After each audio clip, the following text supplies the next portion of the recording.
Jamaican ghost stories that will keep you up at night. Country bartender work.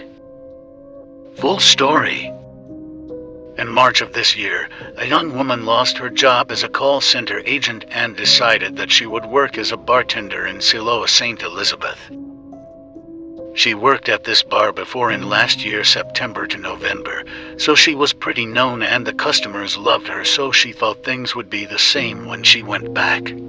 She expected to make a lot of tips. The owner of the bar usually hired two females to work, since it was the hottest bar on the block and it normally closes late in the night.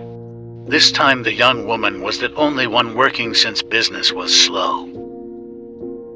It was a regular weeknight and she closed up, took a bath and went to the room that was provided for her to stay. She normally went to sleep with her boyfriend on the phone because he was really overprotective. This time he wasn't on the phone because he wanted her to come home and she disagreed, so they had an argument.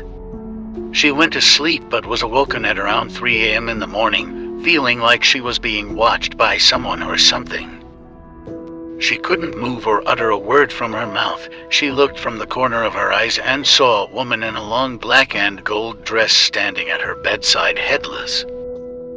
She started to plead the blood of Jesus, but that didn't help. She just kept feeling worse, and that's when she knew it was a strong demon. The duppy woman went to the top of the bed and started playing in the young woman's hair, and it was stiff.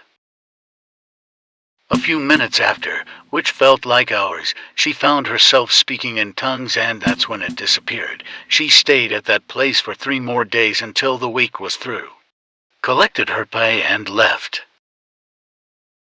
She never said anything to anyone there until was back home.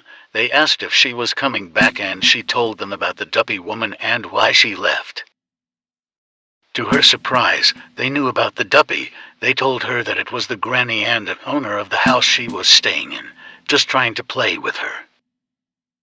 She promised herself that even if she get broke, she would rather suffer like dog than to return to that place. Dessa ne was safe at all.